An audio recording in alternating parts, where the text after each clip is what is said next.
Dinideadline kami ng dinideadline. Sasabihin sa amin, makipaglaban tayo dun sa West Philippine Sea, pero mismo ang gobyerno, pinapatay kami. Tinatanggalan kami ng hanap buhay, Mr. Chair. Tapos sasabihin ninyo, makikiisa kami doon sa mga banyaga na galing ng China na doon kinukuha itong mga sasakyan na to. Sila binubuhay natin, tapos kami pinapatay. Okay. Si Mr. Mar Balbuena, operator and manufacturer ng jeep at the same time. Go ahead, Mr. Balbuena. Good evening po, Mr. Chair. Good evening po sa... good morning po, Mr. Chair. Good morning po sa lahat po ng mga kasamahan po natin dito. Ang immediate po kasi ngayon, Mr. Chair, dahil po dun sa nabanggit yung deadline, hindi na po makabiyahe yung ilang mga kasamahan namin na hindi po makapag-register ng kanilang motor vehicle. Dahil nga po, walang ibinibigay na confirmation sa amin ng LTFRB. Yung mga ending 5 po namin, marami dito nahuli kasi sumusubok talagang bumiyahe kasi nga saan naman sila kukuha ng kanilang ikakabuhay ngayon. Biglaan ito na wala na kami, huhulihin na kami. Marami sa amin, 10,000 ang multa doon sa sasakyan, 2,000 doon sa kanyang lisensya, sumatotal 12,000 piso po. Bukod pa po ito doon sa impounding na sinasabi, Mr. Chair. Yan po ang dinadanas namin ngayon, araw-araw. Nakikipagpatintero kami sa kalsada. Gusto lang naming mabuhay. Gustong mabuhay nitong aming mga kasamahang jeepney drivers at operators. At higit sa lahat, wala talagang katiyakan. Dinideadline kami ng dinideadline. Sasabihin sa amin, makipaglaban tayo dun sa West Philippine Sea, pero mismo ang gobyerno, pinapatay kami. Tinatanggalan kami ng hanap buhay, Mr. Chair. Tapos sasabihin ninyo, makikiisa kami doon sa mga banyaga na galing ng China na doon kinukuha itong mga sasakyan na to. Sila binubuhay natin, tapos kami pinapatay, Mr. Chair. Yan po yung dinadanas namin araw-araw, kaya ho kami nagpo-protesta. Wala pong tigil na protesta. Napakahirap na isang araw lang na hindi po kami makabiyahe hand to mouth itong aming mga kasamahang jeepney drivers and operators. Pag hindi bumiyahe ngayon, wala pong kikitain, katulad po ngayon na sumusuporta dito sa inyong hearing ngayon, sa ating hearing ngayon, Mr. Chair. Maraming paraan na pwede kaming mag-modernize. Na ipapakita natin ito, meron kaming, hindi kami tutol dito sa modernization program. Meron na po kaming nagawa na mga iconic jeepneys na sumunod po dito sa Philippine National Standard. Dala-dala natin, gusto nating ipakita, ipagmalaki sa buong mundo. Kaya natin na nasa mas murang halaga na nakasunod tayo doon sa Philippine National Standard na panatili natin yung iconic look nitong ating mga traditional jeepneys, higit sa lahat mura, pero hindi nako-compromise yung safety ng ating mga mananakay, matibay pa, Mr. Chair. Ano pa ba ang hahanapin natin dito? Itong tinututulan lamang po natin, hindi yung kabuuan ng PUBMP. Yung consolidation po ng aming mga prangkisa na isosurrender na namin yung mga pinaghirapan nating prangkisa. Totoo na galing po ito sa Estado. Pero nag-comply po kami rito. Wala po kaming nilalabag na panuntunan ng aming prangkisa. Bakit po ito i-revoke? Wala po sa konstitusyon o sa batas na kung hindi kami sasapi sa kooperatiba o hindi kami magko-consolidate, ibabawiin yung aming mga prangkisa. Ito po yung napakasakit na gusto namin sana maipamana pa namin sa aming mga anak o apo pagdating ng araw. Kahit po kada 10 taon magpapalit kami, importante, hawak po namin itong prangkisa. Kapag natapos na namin itong bayaran o makuha man na ito namin ng cash, amin pa rin po itong mga jeepney po na ito, Mr. Chair. Napakabigat po, Mr. Chair. Sana itong deadline na ito, tanggalin po natin hanggat hindi natin naaayos itong mga guidelines na sinasabi po. Yung tama po yung sabi nyo kanina, Mr. Chair. Kami may deadline, ilang beses na kaming pinapatay, ilang beses na kaming tinaningan, tinatakot kami araw-araw para kaming mga kriminal. Naghahanap buhay po kami ng marangal, Mr. Chair. Hindi po kami nagnanakaw. Hindi po kami, ayaw namin sana manghingi ng kahit anong ayuda sa gobyerno.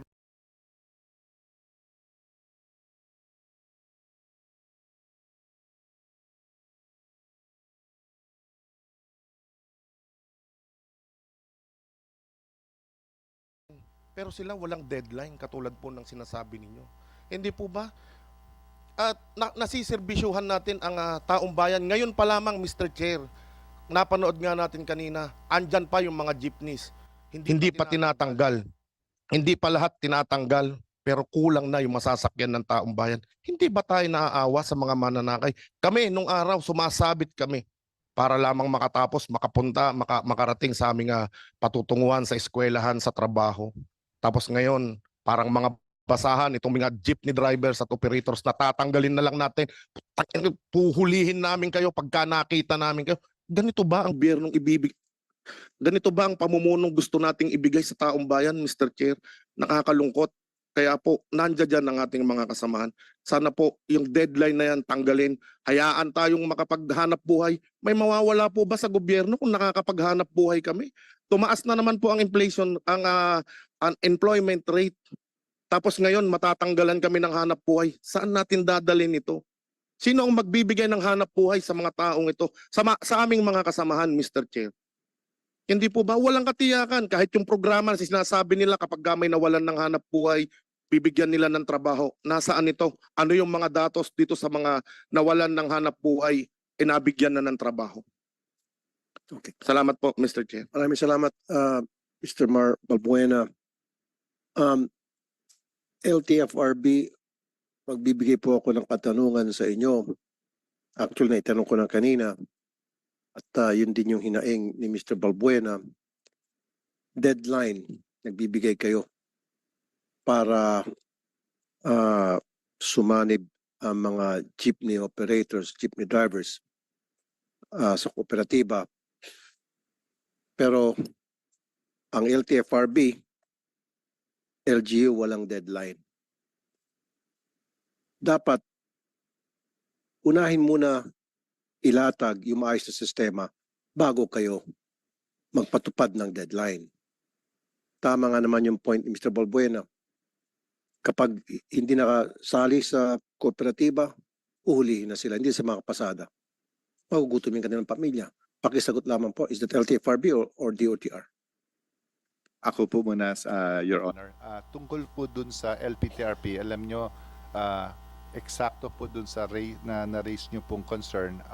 April po, and then na-finalize po namin in June, gumawa na po kami yung sa sinasabi ni Senator po ng panibagong programa or rather panibagong deadline. Kasi una-una po, after the April 30 consolidation, tapos ako po, bago po dito sa road sector, kami po ay nag-meeting not only sa pamilya, sa grupo ng DOTR, kasama po yung mga ibang stakeholders. So tungkol po dun sa LPTRB na sinasabi nyo, naglagay na po kami ng deadline.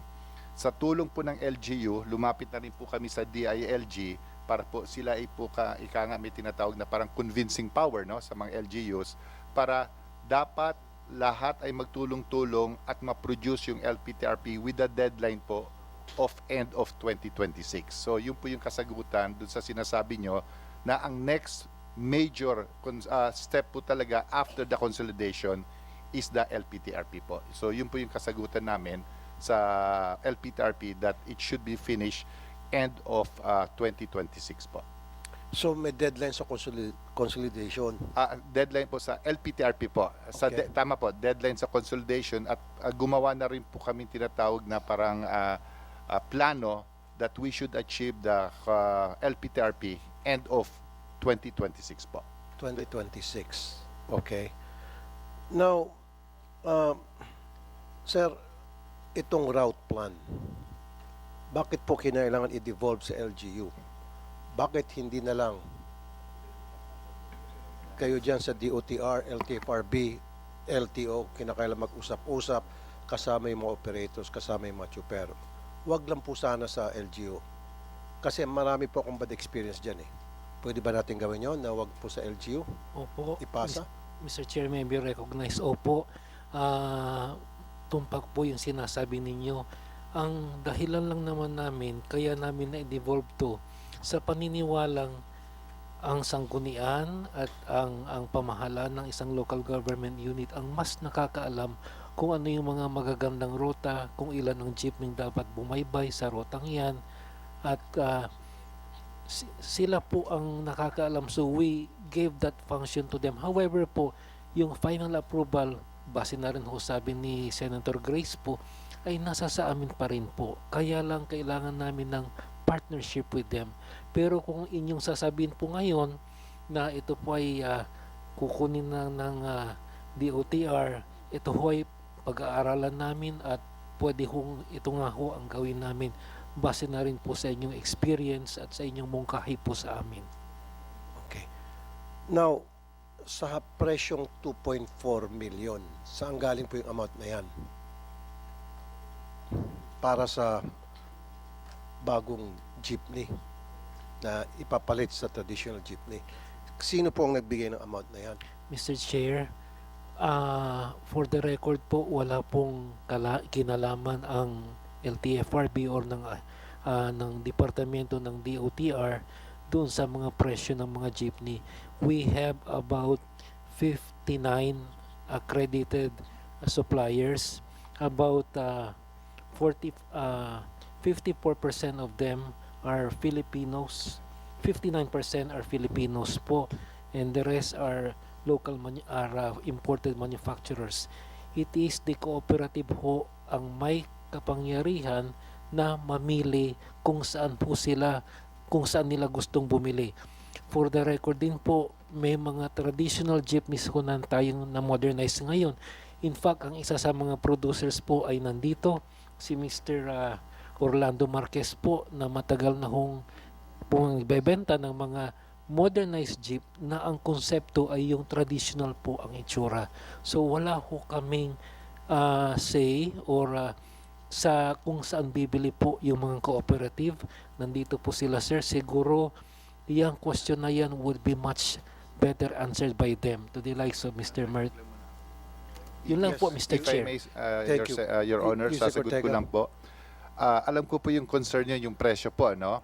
So, since na-finalize po yung consolidation, kasi sa opisina ko po yung nag-a-apply, yung mga manufacturers, no? Para ibenta po sa ating mga sektor ng transportasyon, dumarami na po yung nag-a-apply ng mga sasakyan na humihingi sa amin ng Certificate of Compliance para po maging open ito sa market. So ang epekto po nito, sa nakita ko po, no, in the 2 months nang natapos po yung consolidation, dumarami na po yung interesadong hindi lang yung magbenta ng mga modern vehicles, ngunit yung mga magpautang. So siguro po, susubaybayan ko to at maire-report ko sa committee. Ang nakikita po namin is meron pong pag-asa po na bababa ang mga presyo kasi dadami na po yung mga competitors. Not like nung nakaraan po, konti lang. So alam niyo naman po, pag konti lang, medyo yung presyo parang nakokontrol po nila.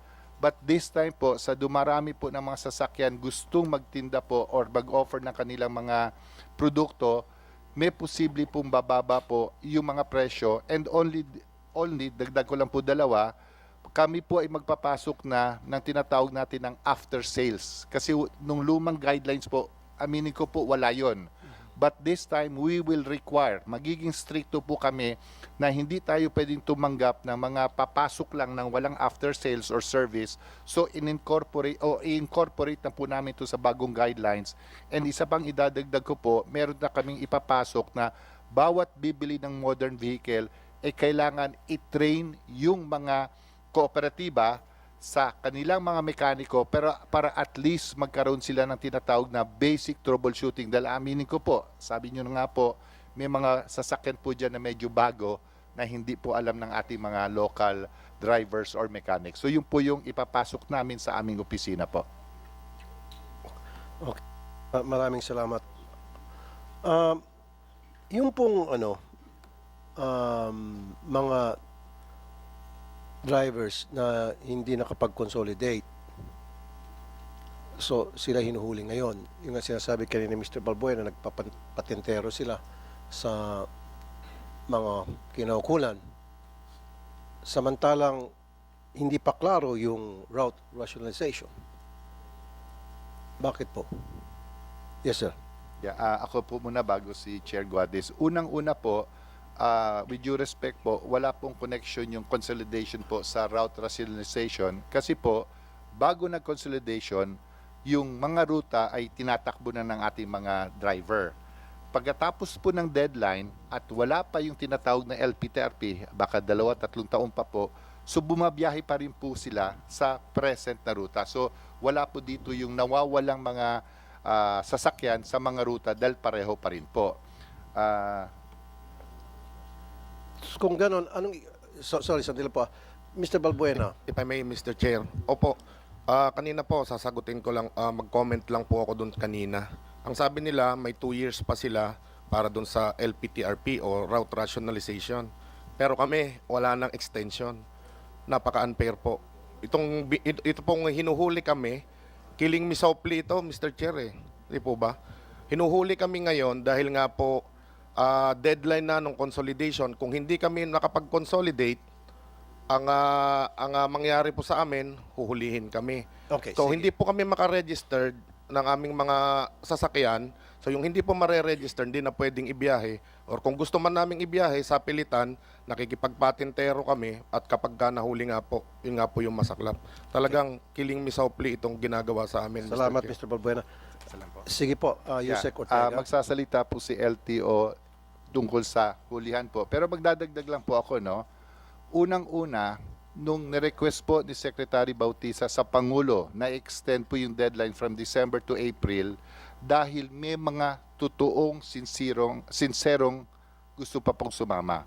At kaya po namin maisabi po sa inyo sa committee na to, nung umabot po tayo sa April 30 na deadline, masasabi po namin na yung lahat ng totoong interesadong sumama po sa programa nasa loob na po. Masasabi po namin yun dahil kilala po namin, lumalapit po namin sa dalawang grupo po na hindi talaga nag-oppose po talaga sa programa. Masasabi ko marami na po miyembro sa kanila na nag-consolidate na po. So ang punto na lang po namin, nag-usap po kami ni Secretary, kailangan pa ba natin mag-extend? At ang sinabi po namin, Sec, okay na po yung April 30 because yung totoong gustong sumama po ay nasa loob na. So gusto ko lang po maging klaro kasi hindi po namin kaya matanggap also na yung may gusto nasa labas. Unfair po yun, mali po yun. Kaya nung sinabi po namin, LTFRB, DOTR sa ating secretary, na lahat ng totoong sasali ay nasa loob na, kaya nagkaroon po ng decision ng ating secretary na okay na po yung April 30 as per the decision. Ngayon, yung mga... Okay, sir, sandali, makasingit. So, ilang beses mo paulit-ulit binabanggit yung nasa loob na, ibig sabihin ng consolidation. 81% ata, no? Okay. So, merong 19% na ayaw. Anong reason? Sige. Bakit? Ba't ayaw ng 19? Anong hinaing nila? Bakit hindi nyo na ipapaliwanag dito sa 19% If I may po, na kasi... maayos Tama yung po, programa? Senator. Kasi dati po ako sa Office of Transportation Cooperatives, ako po yung chairman ng mga kooperatiba. So meron pa akong direct contact sa kanila. At ang mga narinig ko po na mga ayaw na, no, yung sa 19% sinasabi nyo, yung iba po talagang ayaw na nila. Kasi ang pagiging operator po, parang negosyo po yun eh. So I think, or rather, sinasabi po sa amin na ayaw na nilang ituloy yung negosyo sa public utility, kaya hindi na sila nag-consolidate.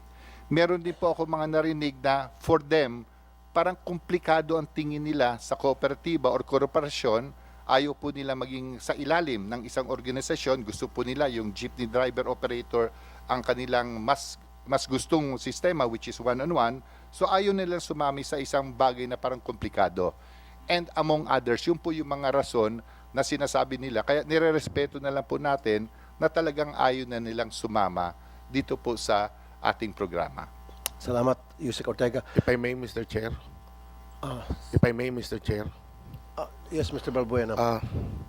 Hindi po totoo na ayaw namin mag-modernize, ano po. Hindi po totoo na ayaw namin ng katunayan, meron nga po kaming modernized na sasakyan na dala-dala ngayon. Ang ayaw lang po namin yung consolidation, Mr. Chair. Thank you, Mr. Balbuena.